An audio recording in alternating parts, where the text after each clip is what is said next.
Welcome to the Comfortable in Chaos Podcast. Strangle your demons and let's go. Y'all need Jesus!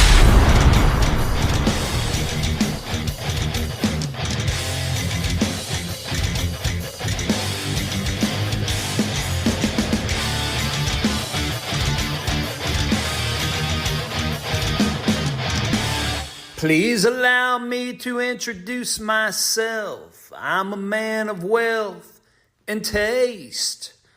I've been around for a long, long year, stole many a man's soul and fate. I was round when Jesus Christ had his moments of doubt and pain. Made damn sure that Pilate washed his hands and sealed his fate. Pleased to meet you. Hope you guess my name. Oh yeah. But what's puzzling you is the nature of my game. Welcome to the Comfortable in Chaos Podcast. I am your host, Eric Hellberg, and you know we're like Einstein over here, men. We have no special talents. We're just passionately curious about all things pertaining to men. How in the hell did we get here? And where is it that we want to go? You want to know how the hell we got here? Our own fallen nature from ever since our progenitors were on this earth called Adam and Eve. And you have willfully chosen to accept that bastard that we're singing about in that song and became so famous. The devil who prowls around looking to steal, kill, and destroy like a roaring lion, according to Peter. Let's talk about modern versus biblical Jesus. You want to go there? Let's go there. Here it is. Modern Jesus preaches only on love. Biblical Jesus preaches God's righteousness. Modern Jesus gives you health and wealth. Biblical Jesus, salvation, hope, peace, and joy. Bible never promised you health and wealth. Show me the scripture. Modern Jesus never says anything negative. Biblical Jesus warns of sin, judgment, and hell. Unrelinquishing pain, torment, unimaginable. Soulless, devoid of everything. You're in a pit. You're in fire. Modern Jesus, we're all loved and accepted by the world. Biblical Jesus was hated and despised by the world. Modern Jesus serves your will. Yeah, everything I want and need, I'm here.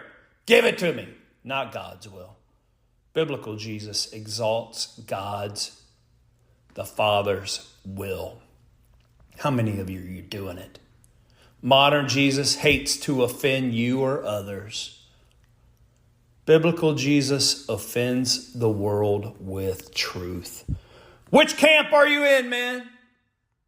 Which camp are you in? All right, let's move on. Now that we've set the stage, we know that we have a United States of America with a bit of duality, right? In fact, if there was another word for it, what would we use?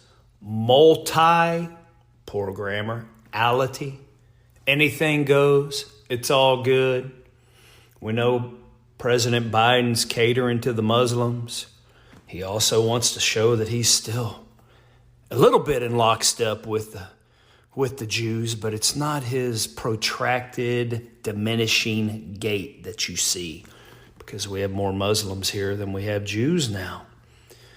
But you heard me talk about the travesty on Mount Sinai, and then our enemies, meaning Syria and Turkey at that time, because they were financing Hezbollah and Hamas, had to go and save the Yazidis from their peril during Barack Obama's administration. And by the way, Barack, I see you on the television now saying that $5, that's all it will take to make a difference in this election, to keep old Joe in there. We're tired of your bullshit, Barack.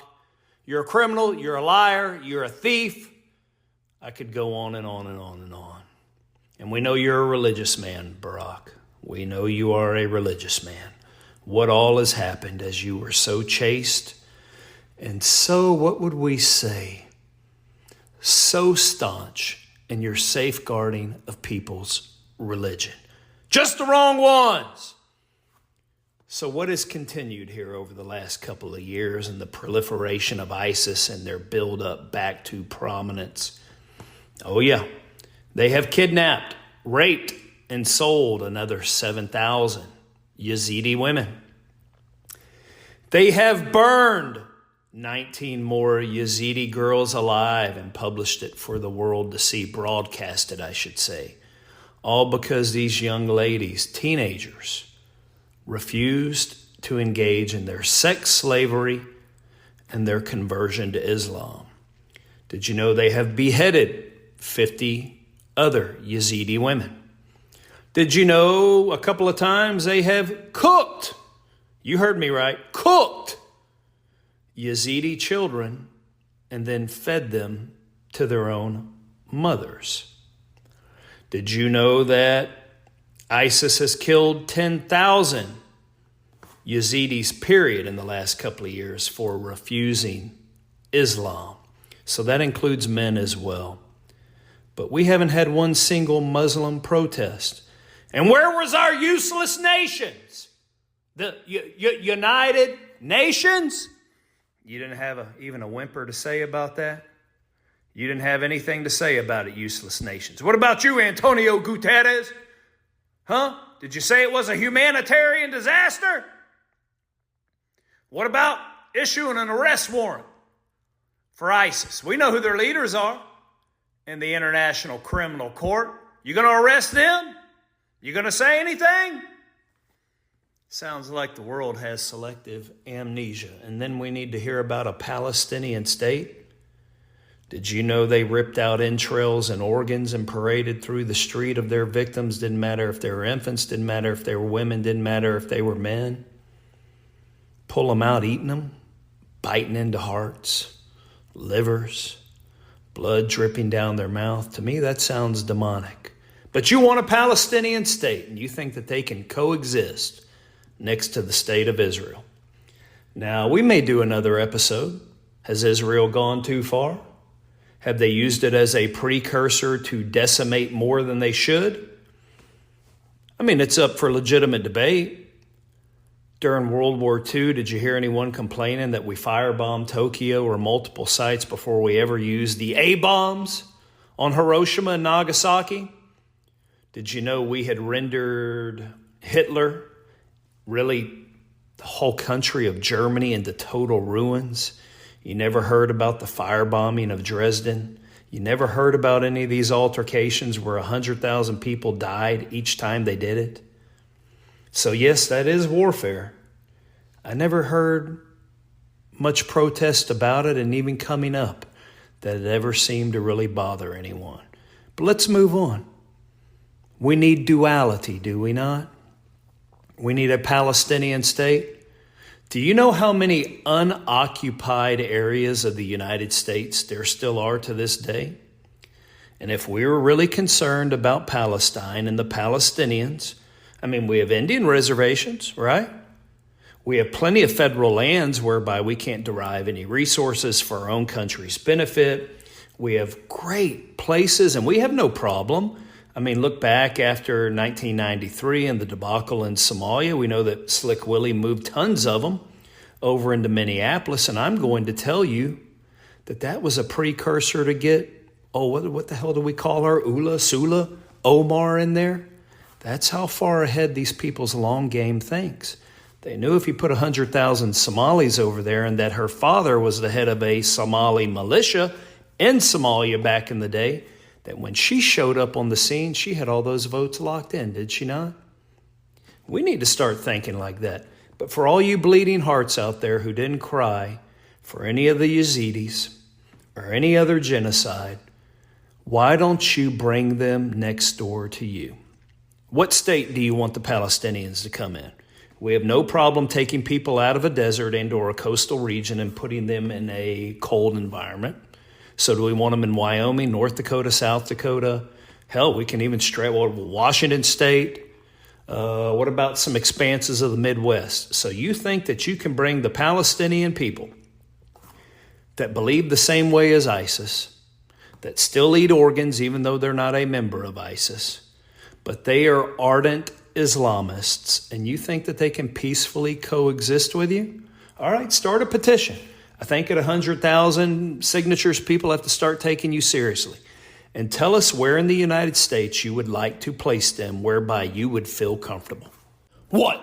You don't have an answer? You don't know where you want to put the Palestinian people in their state? Well, if you don't have an answer, shut up. We're tired of hearing about it. Let the course play out. I think that's a good start. Yep, I think that's a good start. This is going to be just like an atom.